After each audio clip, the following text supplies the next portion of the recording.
సరే, ఈరోజు మనం ఒక విచిత్రమైన కథలోకి వెళ్దాం. కథ పేరు మురికి చెరువు.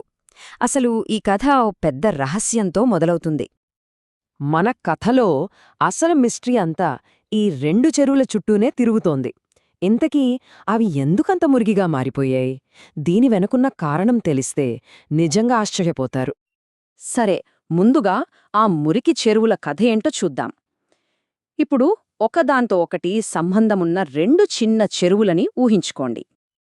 ఇక్కడ విచిత్రమేంటంటే, నీళ్లు ఒక చెరువు నుంచి ఇంకో చెరువులోకి వెళ్తూ ఉండేవి.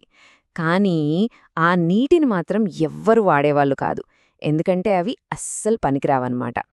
అసలా నీళ్లు ఎందుకు పనికి రాకుండా పోయాయంటే, చూడండి, అవన్నీ కదలకుండా నిలిచిపోయిన నీళ్లు. అంతా మురికి. కీటకాలు, నాచు, శైవలాలు ఇవి తప్ప ఇంకేమీ ఉండేవి కావు. మరి ఈ చెరువులకి ఇంత దయనీయమైన పరిస్థితి ఎందుకొచ్చింది? దీనికి జవాబు ఒక దైవిక శక్తి వాటి గతజన్మ రహస్యాన్ని చెప్పినప్పుడు దొరికింది. నమ్మలేరుగాని ఈ చెరువులు పోయిన జన్మలో మనుష్యులు. అవును, వాళ్ళిద్దరూ అక్కాచెల్లెళ్ళు.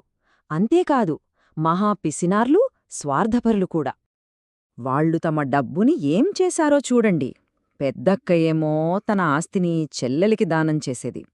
ఆ చెల్లెలేమో మళ్ళీ ఆ ఆస్తిని వెనక్కి అక్కకే దానం చేసేది. అంటే దానం చేస్తున్నట్టు పైకి నటిస్తున్నారే తప్ప అదంతా ఒక నాటకం.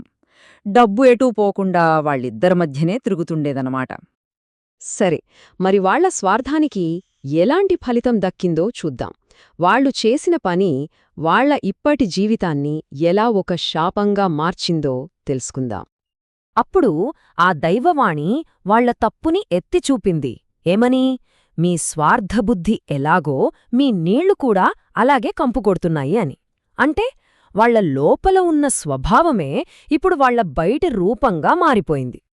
ఇదే అసలు పాయింట్. ఆ చెరువులు కదలకుండా ఒంటరిగా ఎందుకున్నాయో ఇక్కడే మనకు అర్థమవుతుంది. ఇది వాళ్ల స్వార్థానికి అచ్చమైన రూపం.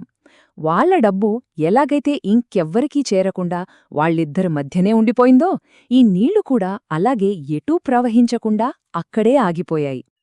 అయితే ఈ అక్కాచెల్లెళ్ల కథ కేవలం వినడానికే కాదు, ఇది మనకు చాలా ముఖ్యమైన ఒక నీతిని నేర్పిస్తోంది. మరి ఈ కథ నుంచి మనం నేర్చుకోవలసిన పాఠమేంటి? చూడండి, దానమంటే ఏది కాదు, మన ఆస్తి మన కుటుంబంలోనే ఉండాలని మన దగ్గరి వాళ్లకే ఇచ్చుకుంటే అది నిజమైన దానం కిందకి రాదు. ఈ కథ అసలు దానమంటే ఏంటో మనకు కొత్తగా ఆలోచింపజేస్తుంది. ఒక లెక్కకి నిజమైన కానుకకి మధ్య ఎంత తేడా ఉందో స్పష్టంగా చూపిస్తుంది. చివరగా ఈ కథ చెప్పే నీతి ఒక్కటే: నిజమైన దానమంటే ఏంటంటే అది పేదవాళ్లకి, అవసరంలో ఉన్నవాళ్లకి ఉపయోగపడాలి. నిజమైన మంచితనాన్ని మనం ఇచ్చేది ఎవరికి మేలు చేస్తుందనే దాన్ని బట్టే కొలవాలి. మనమిచ్చింది మన చుట్టూనే తిరుగుతుందా, లేక బయటకు ప్రవహించి అవసరమైన వాళ్ల దాహాన్ని తీరుస్తోందా? ఈ కథ మనల్ని మనం ఈ ప్రశ్న వేసుకోమని చెబుతోంది.